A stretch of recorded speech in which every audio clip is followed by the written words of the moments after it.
love is a force for good. Love is something that when we embrace it as this daily practical way of living, it is scalable. It is a way to grow our communities and to move us ahead on that path of healing and forgiveness. It is absolutely scalable. It is absolutely a good business model. It is absolutely the mission of the churches.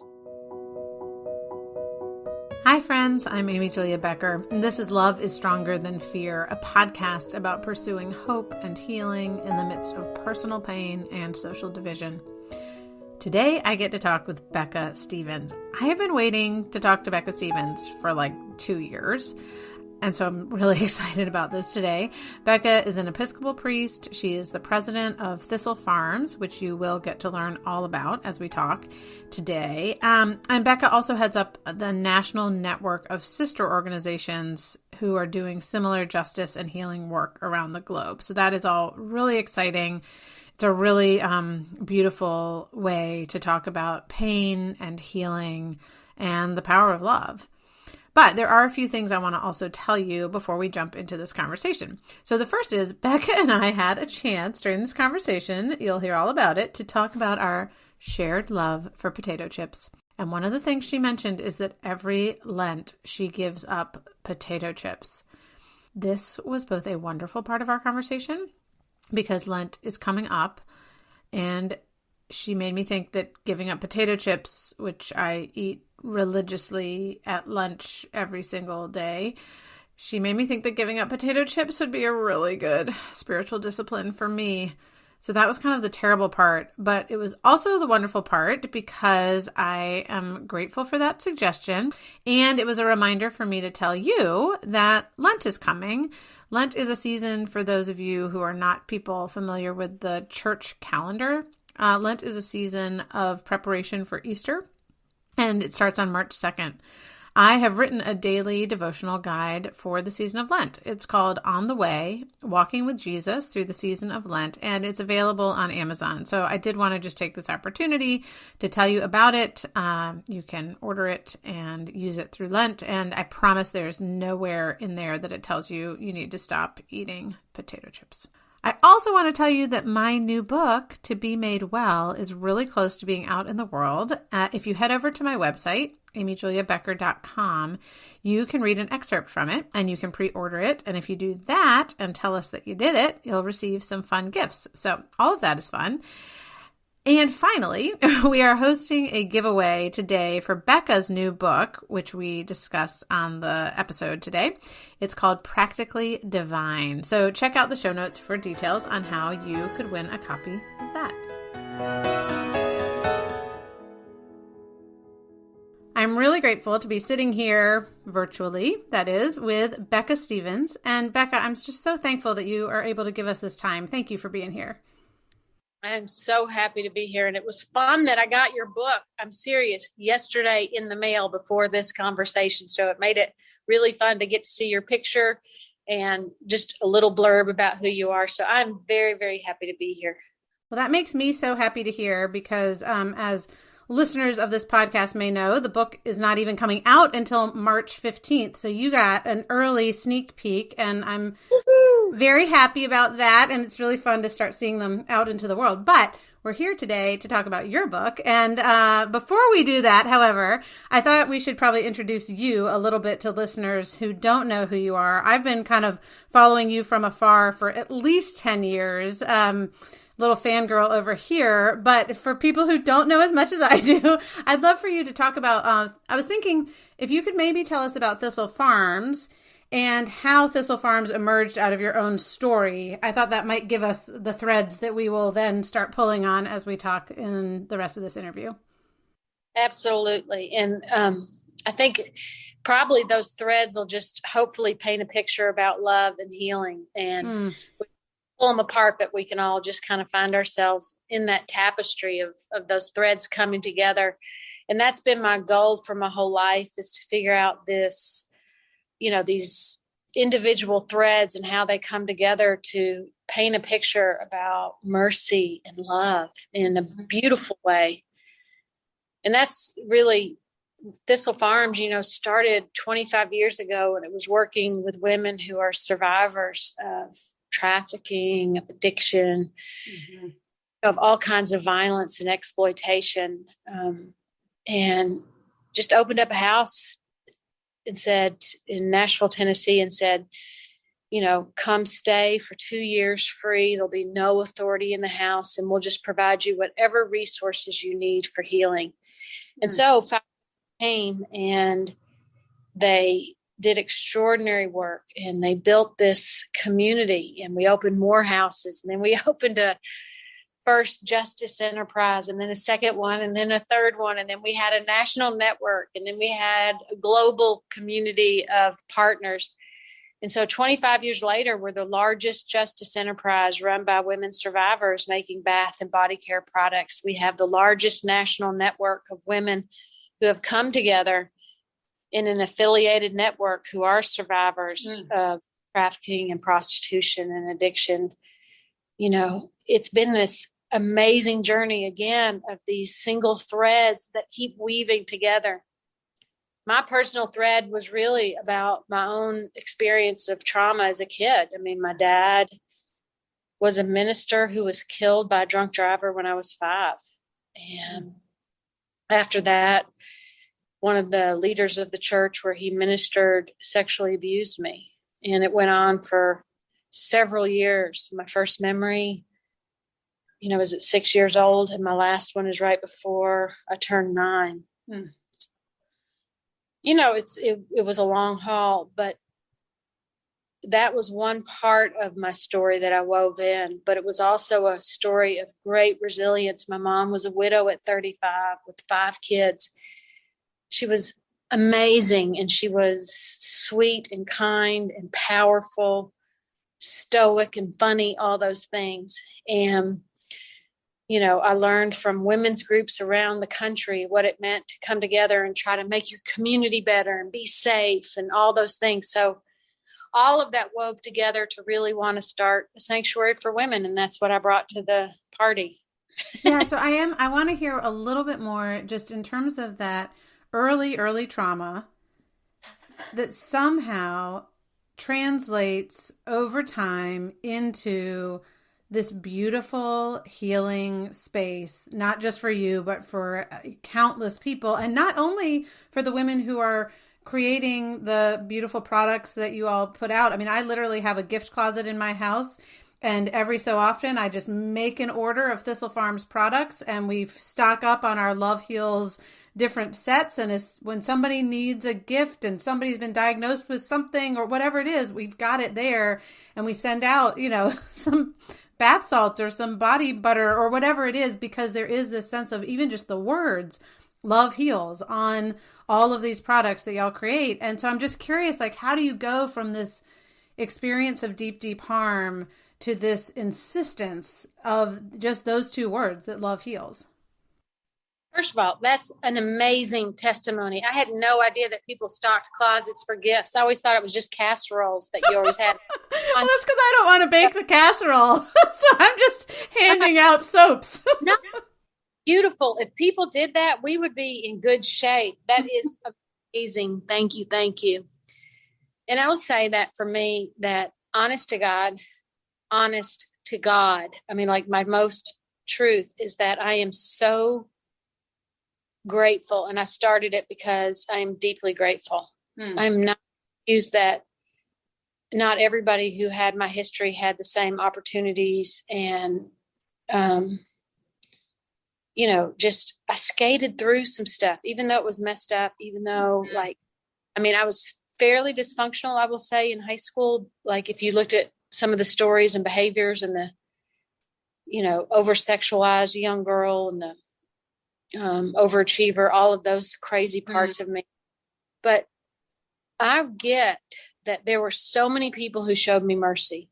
There were so many people who helped me. I mean, just to go to college, just scholarships. We didn't have a thing. And, I got an education. I got people who were very, very kind and supportive.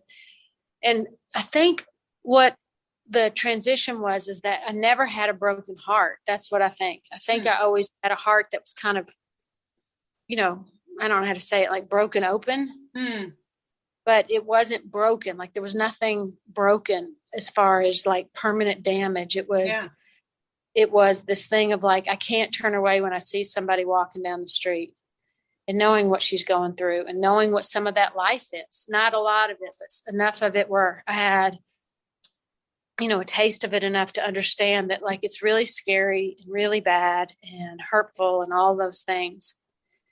And I knew that, if I had the privilege seriously of ordination, I could do this work and open up the house for women. I knew I could do it. And, all along the way, there's been people that have been such companions and joyful pilgrims with us. And, I think about my husband, the one you talked about meeting 10 years ago, Marcus, who was married for 35 years, I think, something like that. Like he was such a champion to begin with and just supportive, helpful, wonderful. And it's like, this community was built on the strength of a lot of people who, again, wove those threads that you're talking about together to create an amazing tapestry. So I'm very clear that I started out as a grateful beggar, needing some support and help to be able to believe that love heals for me and for a lot of other women. And I believe it more than anything in my life now. Right. Well, and we've, for podcast listeners who've been around for a while, I had a chance to interview Doris, whose last name I'm forgetting at the moment, who is one of the Thistle Farms ambassadors. I don't know, maybe 2 years ago now. And her story is just one of those little stories, but such a big story of what the power of love to heal. And the power of like, it's never too late too. I just love the fact that she had so many years where she was not in a place of healing, and then can really speak to the power of love in her life more recently. But anyway, all right, I want to move to your book, Practically Divine. I've got it sitting here with me. And I was just struck because really early on, this is a quote you write, "We are all practically divine and in the presence of great love." And I just wanted to ask you to speak to both of those ideas. What does it mean to be practically divine? And what does it mean for all of us to be in the presence of great love? To me, practically divine actually means that. It means practically like useful, like you're practically divine, we're useful. And practically is like, almost. When somebody says that's practically perfect or whatever, It means close.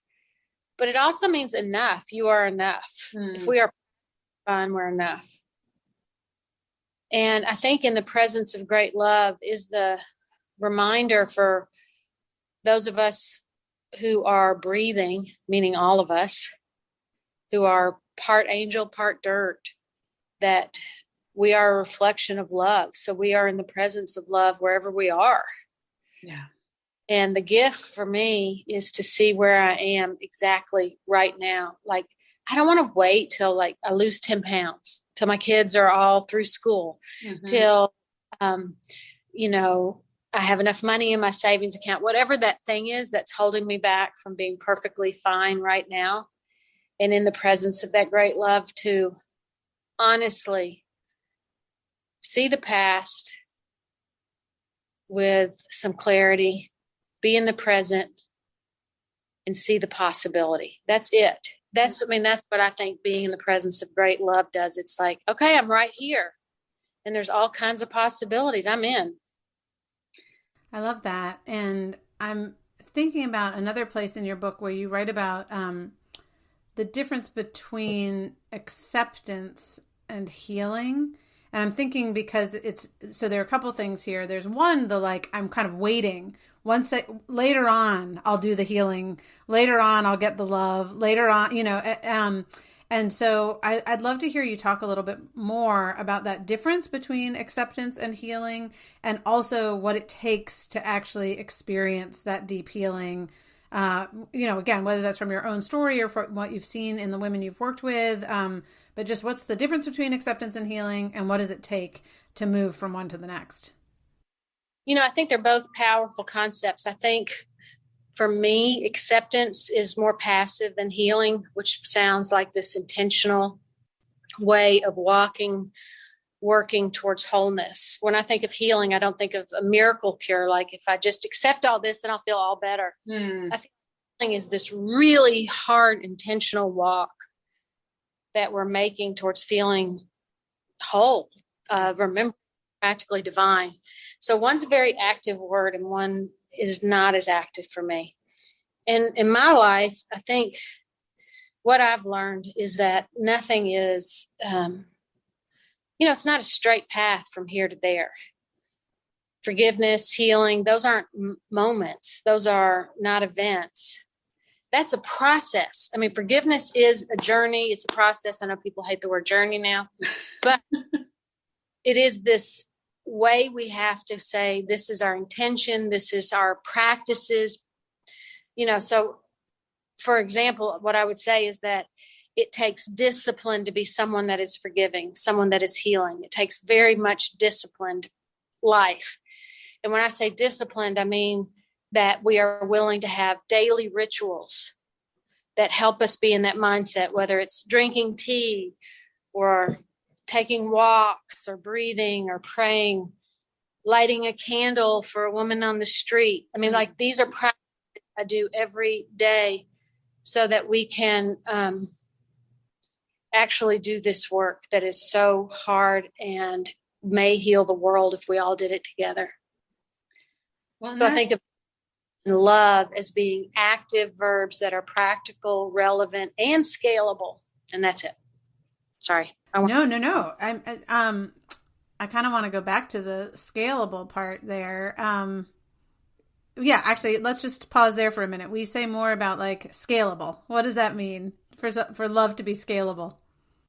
Well, I think people are like afraid to talk about love sometimes, like love heals, or we're these healing beings.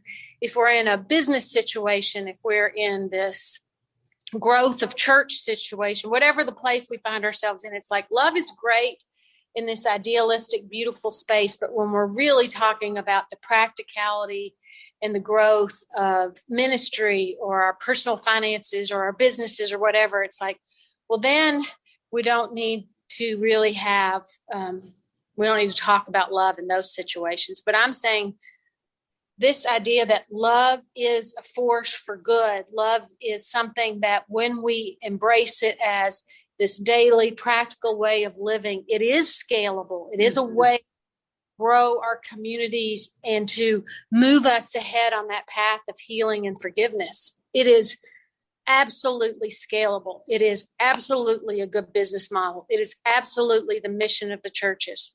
That's what I think. Well, and it makes me think of, I've been paying a lot of attention to healing stories in the Gospels because that's what this new book, To Be Made Well, is about. And I was looking at Luke 5, where a man with leprosy comes to Jesus and says, if you're willing, you'll make me well, or I'll be made clean. Jesus says, I'm willing. And then Jesus tells him not to go and say anything to anyone, and he can't help himself. So he tells everybody what has happened to him. And then it says, so other people essentially flocked to Jesus for healing. And it just gave me this, the thing that came to mind was healing begets healing. Like that there is this, the saying, hurt people, and healed people bring healing into the world. There's this generative quality. And I think that's true for love as well, that there is a sense of it grows upon itself. I mean, that's what it made me think of when you said it's scalable, right? Like it insists on growing, not as a takeover, but as a natural, abundant embrace of, it can't be contained. Love can't be contained or kind of held back when it is actually able to be expressed and given, from one person to another. Absolutely. That's so beautiful. You said that so well. I love it. Oh, thank you. I'm thinking go ahead. Well, one thing I want to add to that, though, on those stories of healing in the Gospels that I love so much, I mean, they have shaped my life, is that just two quick things that I've learned in those stories, too, is the other story of all the lepers getting healed and one coming back and giving thanks.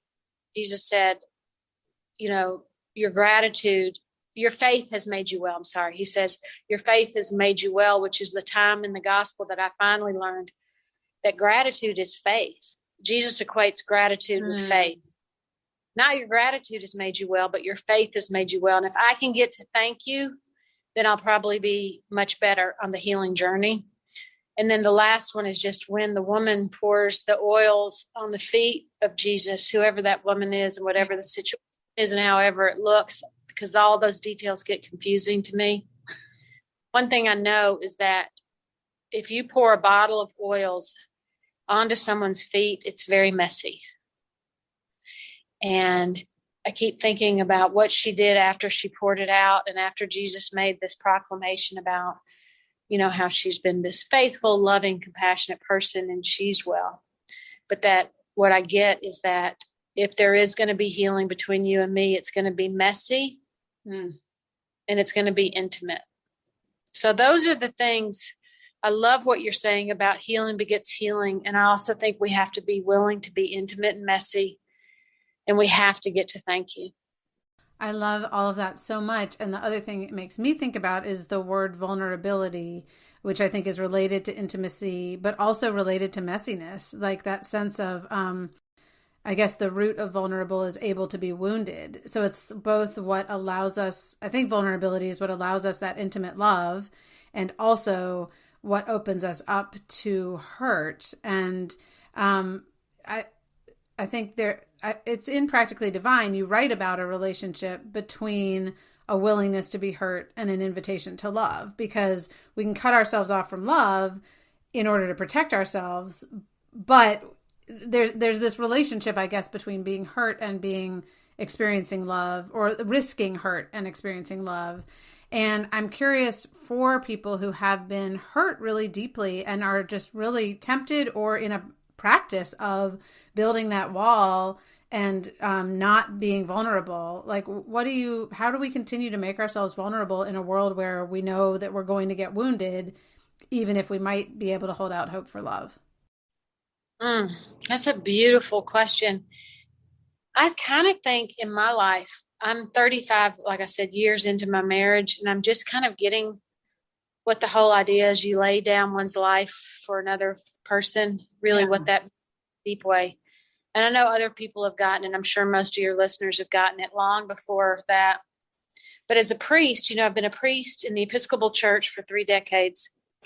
I mean, not that that's a lot. I mean, it's some of my work, but it forms kind of how I understand the world, I would say.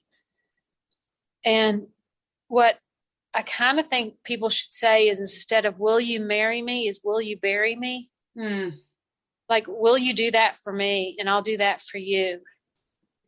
That, that's the ultimate act of love, is burying one another. Like, I will stay with you and bear the pain. And then one of us will break the other one's heart at the end. Yeah.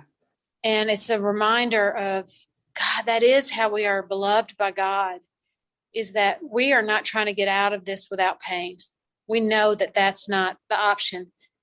The question is it the pain of loving or the pain of not loving for me? And so I'm not saying I don't think like loving somebody is trying to avoid the pain. I think it's diving into it in a different way. Right. I mean, my sister's husband died just this last year. She's been going through it on a number of levels. And I'm listening to her, and her husband died suddenly. It was just out of the blue. And listening to her going like, what I'm doing is I'm being her sister and I'm grieving with her, but I'm also learning from her, because I know that, like, if the fates make it where, I outlive my husband, I am walking in that step, or my husband is walking in those shoes. And this is, I had a sister that died and watched her husband, and now I have a sister whose husband died. And it's like watching this unfold at, and everybody was in their 50s when they died. Right. So it was not like they were super, super old or anything, but it was like, we're not getting out of this. Right. Even if you stay faithful to your spouse, even if you do this work or whatever it is in our lives, it's not like we're going to avoid the pain. It's just saying, I'm going to love in a brave way and trust that love will catch me when my heart breaks. Well, and I think we live in a culture that is so built around trying to avoid or distract ourselves from pain It is so scary to us. And yet, to your point, when we are willing to accept that that is a part of life and that love is present in the midst of pain. I mean, back to your point about being in the presence of great love at all times, there's tremendous beauty that can come there. I think a lot about the idea of like sacrificial love and how sometimes I think we put the emphasis on the sacrifice instead of on the love, and they're really interrelated. Like I don't think that we have love without sacrifice, but the point is not I'm going to go sacrifice myself today. The point is this is always going to be a part of what it means to love someone else. And yet love also always has its own reward, for lack of a better word. There is that sense of, as you said, being broken open instead of being broken when love is animating our behavior towards one another. And again, I don't think that in any way like gets us out of pain. It might even actually mean more pain. It's hard to protect ourselves from pain in general, but especially if we're really willing to go for it and participate in love. But there's just tremendous beauty in those spaces too. It's like it's not an either or. Well, the other thing is that it's not either or ever. I mean, for anybody. So one of the gifts of community, of coming together, and what I say in my mind is like, if you want to live into the practically divine, run to community, don't walk. Mm-hmm. Go find the oldest entity the world knows for healing, which is community, meaning a safe group of people where your ideas are honored and where you hold each other up and hold each other accountable, all of that. But the two examples of community that really live into the principles you're talking about for me is one is like, so I'm at Vanderbilt University as a chaplain, and we had this service every year around All Saints Day. So it's around Halloween. And all we do is we invite people to bring photos of people they love who have died. We have this beautiful altar with all those images, and we have candles from Thistle Farms there. It's huge at the Divinity School at Vanderbilt University. It's a big service. Hundreds of people come. And then we read the names off of everybody who is a family member of anybody in the community who has died that they want remembered at the altar. And we play music and we read the names slowly. That's the whole sermon for the day. That preaches. And when you look out, people are weeping. Right. And you remember there are very few spaces left in this whole world where you're invited to come and sit and just cry for love. For the amazing gift it has been, for the cost, and just to say, I'm looking at this image, I'm hearing the name, and by God, I'm going to cry today because I have the gift of grieving, and that's what my heart is choosing to do. The other thing is that we sit in a circle at Thistle Farms every week, and we sit with women who have been there a week, people have been there 20 years, whatever.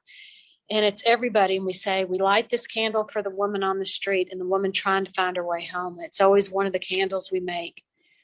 And then we go around the room. And in any given circle, there's somebody that is like, oh my gosh, I have 4 years clean today. And everybody claps. Or, I just graduated, or got a car, or I'm getting married, whatever it is. And then there's another woman whose son has overdosed, who was 18 years old. Yeah. Or a woman who just found out she has Hep C, or somebody who realizes that her court costs are 3 times as what she thought it was. She doesn't know if she'll ever be able to drive again.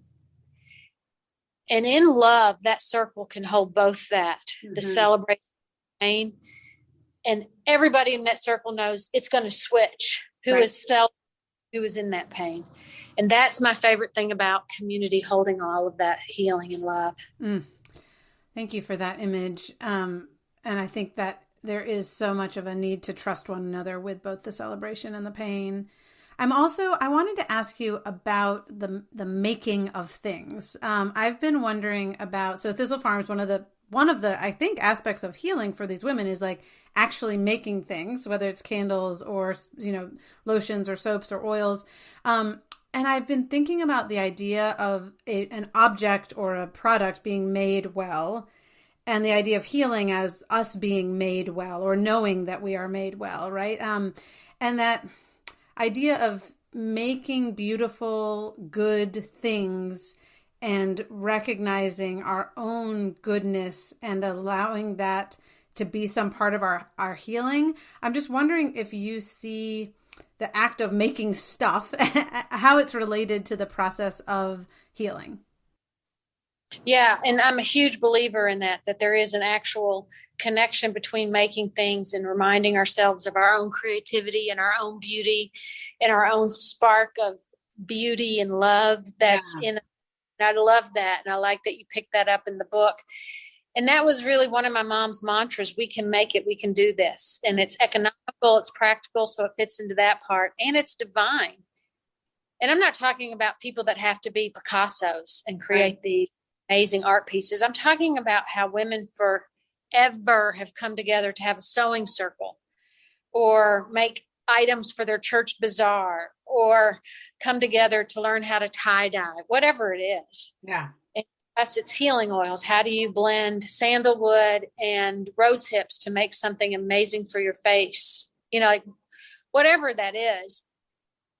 The reason that I think it's, honest to God, revolutionary, right? I think it's extraordinary. It's,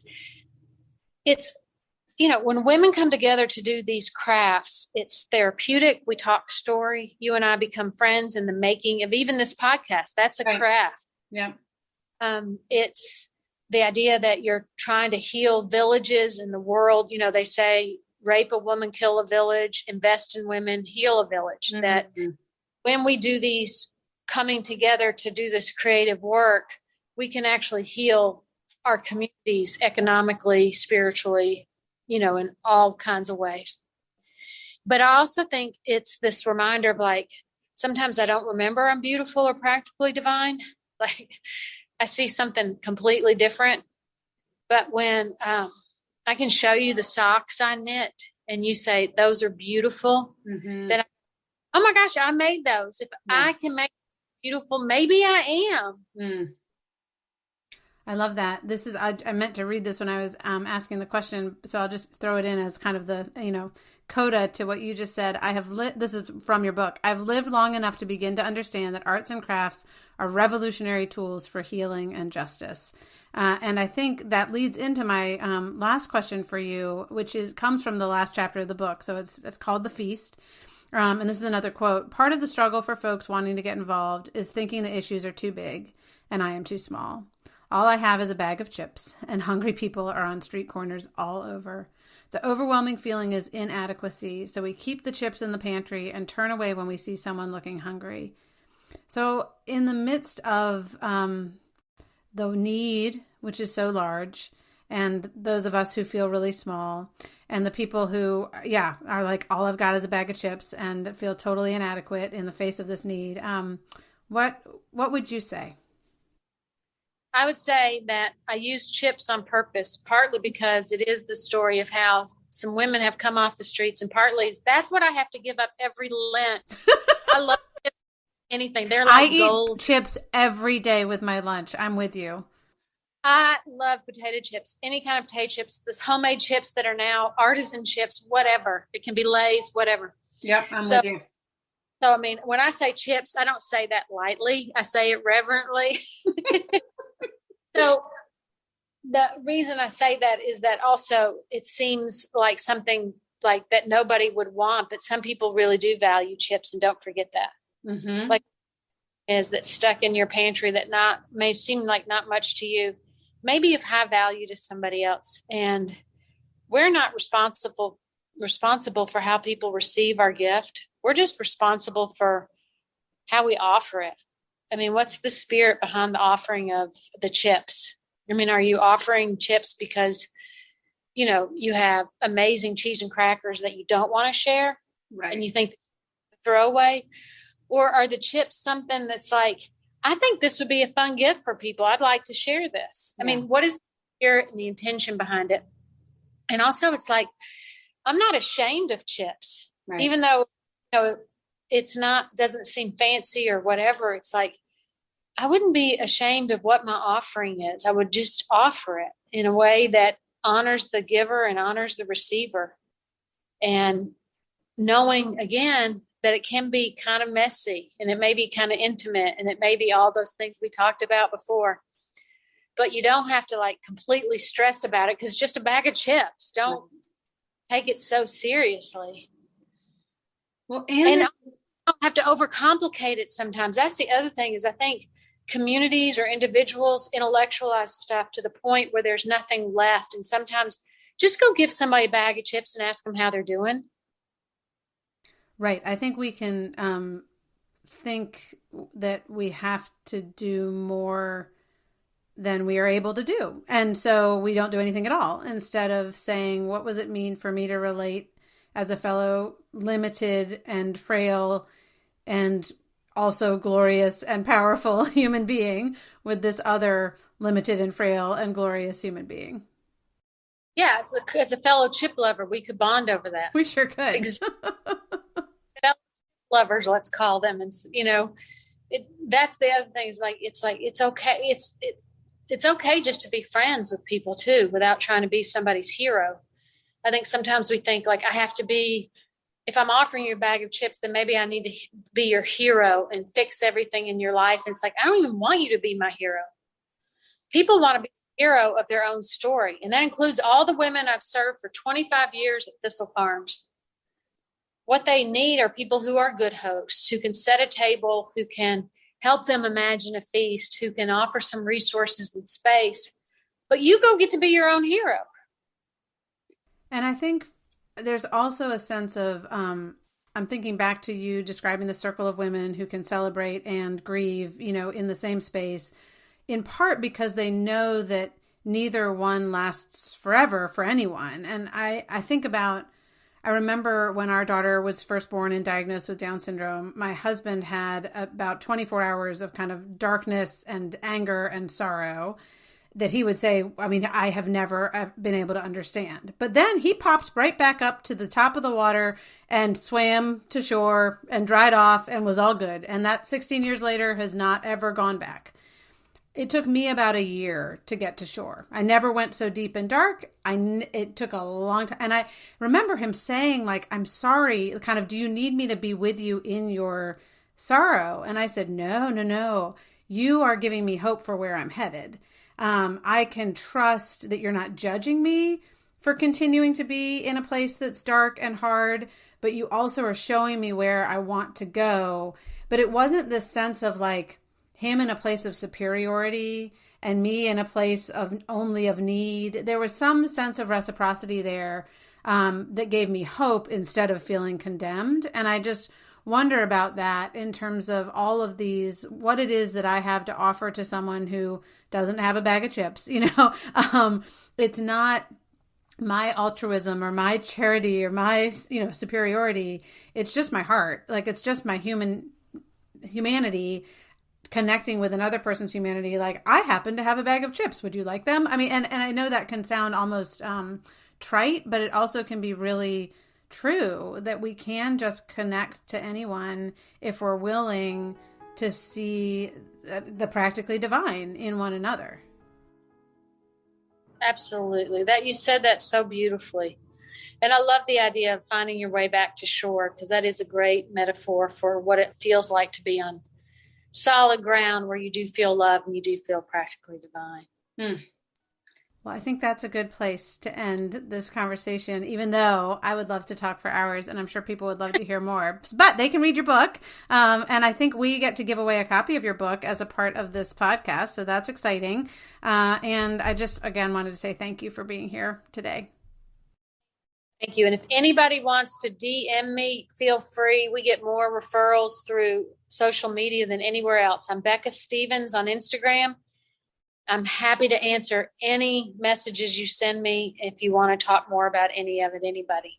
That is awesome. Thank you so much. I will be sure. We'll put that in the show notes as well. Thank you. Thanks so much for listening to Love is Stronger Than Fear. Do remember to check the show notes and learn how to win a copy of Practically Divine, and also head on over to my website so you can check out the excerpt from To Be Made Well and perhaps decide you want to pre-order it.